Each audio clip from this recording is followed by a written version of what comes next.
Hello, my name is Jack Renani, and I'll be presenting today about Woodbridge's discriminatory zoning laws. First, let's look at the current Woodbridge zoning regulations. First, they exclude multifamily and affordable housing, they violate Connecticut state law, and restrict the population growth to almost exclusively white, affluent homebuyers.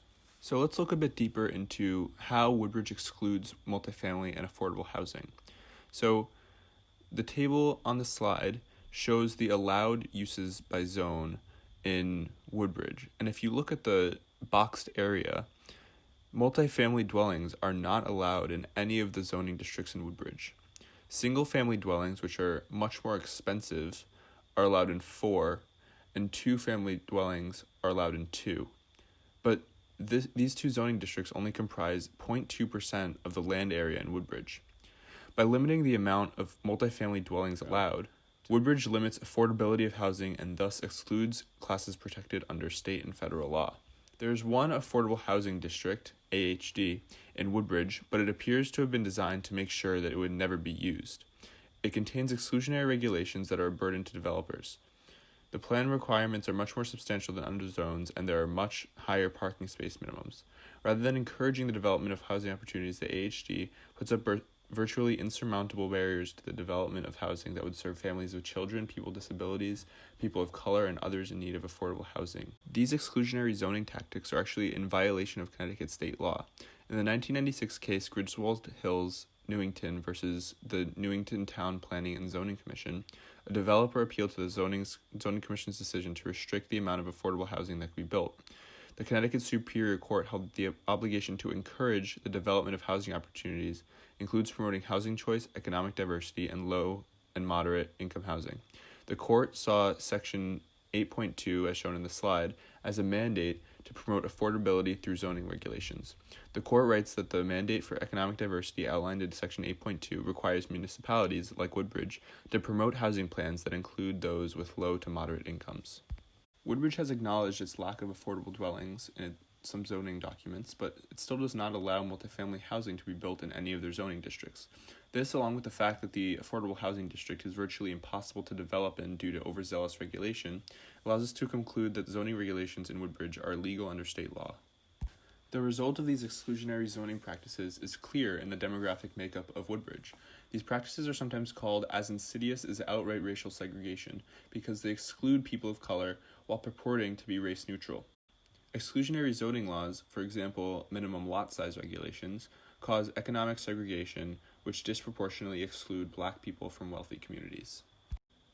The proposed changes to the zoning regulations that would help reverse the economic segregation that has happened in Woodbridge is to allow multifamily housing in residential zoning districts, remove exclusionary requirements, and add affordability options for opportunity housing. The first prong of the solution is to allow multifamily housing in residential districts. This is a pretty common sense solution. In order to comply with the general statutes, zoning laws cannot use exclusionary tactics to prevent economic diversity. This solution would decrease the illegality of Woodbridge's zoning regulations and also allow for more racial and socioeconomic diversity in Woodbridge. The second prong of the solution is to remove exclusionary zoning requirements. In Builders Service Corp. Versus Planning and Zoning Commission of the town of East Hampton, the Connecticut Supreme Court found an East Hampton minimum floor area requirement illegal, finding no relationship between that requirement and, quote, the legitimate objectives of zoning, such as promotion of health, safety, and general welfare, unquote. This case shows one of the tactics zoning laws use to eschew socioeconomic diversity, floor area requirements, which Woodbridge still has on the books, as shown in this slide. This requirement, along with the family per building requirement, are meant to restrict the housing opportunities to those who can afford expensive houses, which is illegal. Therefore, these exclusionary requirements should be removed from the zoning regulations of Woodbridge. The third prong of the solution is to add affordability options for opportunity housing. These provisions will ensure socioeconomic diversity and make sure that the people benefiting from the affordable housing are people that actually need affordable housing. The first proposal is to preserve at least 10% of the units for those earning 60% or less of the median income. And second, 30% of the units should be leased to households receiving rental assistance. These two measures will help economically desegregate Woodbridge and start to undo its long history of exclusionary zoning practices. The impact that this will have on the Amity community is much needed increased diversity. The Connecticut Constitution includes provisions explicitly prohibiting segregation. In Sheff v. O'Neill, the Connecticut Supreme Court held that the prohibition of segregation was meant to protect all people from all forms of racial and ethnic segregation.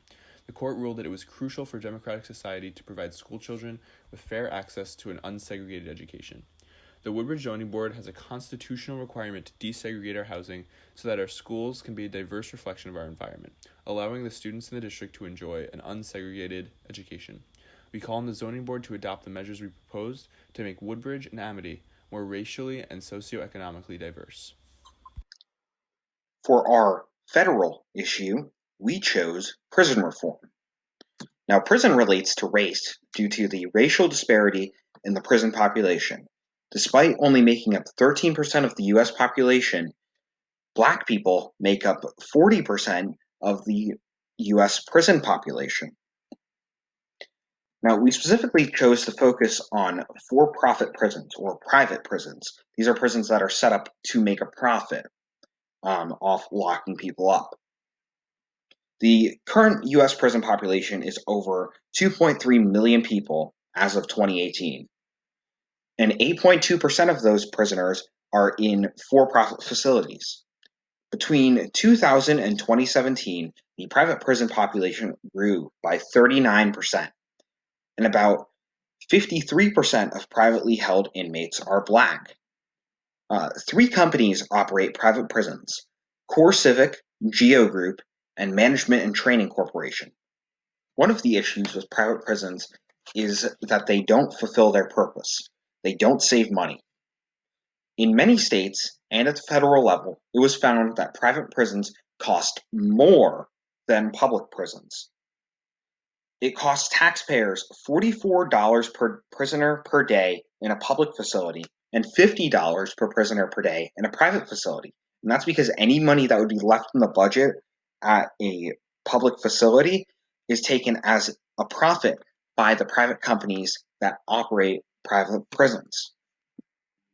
Another issue with private prisons is safety concerns. A 2016 Department of Justice report found that private prisons are less safe for inmates and those on the outside, especially for Black inmates. Inmates were 9 times more likely to be placed in solitary confinement in a private facility.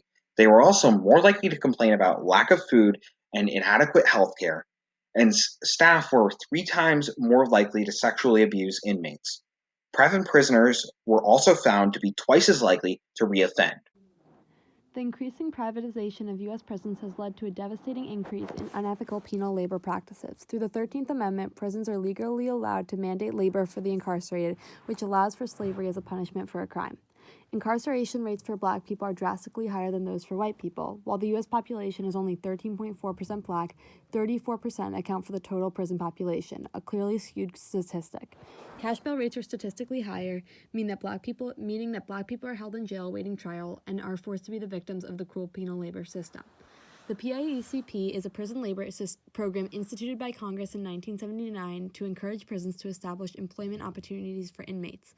This program requires businesses to pay prisoners the prevailing local wage for similar work, but this mandate isn't always followed. Prisoners normally gross 23 cents to $1.15 an hour, after up to 80% of the paycheck can be deducted by the state to account for room and board. While labor isn't mandated, there are consequences for those who opt out. Incarceration time is often extended and basic necessities aren't able to be bought, such as phone calls to loved ones and hygiene products. Additionally, penal labor is clearly unethical. At Angela Prison, 66% of inmates are Black, where only 32% of Louisiana is Black. Inmates are forced to pick cotton in fields on former plantation grounds, while a majority white correctional officer group parades around on horses. Additionally, during the COVID-19 pandemic, incarcerated workers were not provided with masks and were threatened with discipline that could jeopardize their chances for release if they missed a day due to coronavirus-related fears. A way to reform the system would be to reform the PIECP to provide a third party to hold correctional officers accountable for deducting pay from inmates. Additionally, establishing a clear federal minimum wage for workers and only being able to deduct up to 50% of that money would make a difference. GOP and ICE should commit to not renewing the contracts of Core Civic, GEO Group, and MTC. Within the next 2 years, the DOJ and BOP should begin evaluating each prisoner privately incarcerated by the federal government and work on either releasing them on probation or transferring them to an appropriate public facility. The Treasury should also create infrastructure grants that are only available to states that have deprivatized their prison system. Thank you.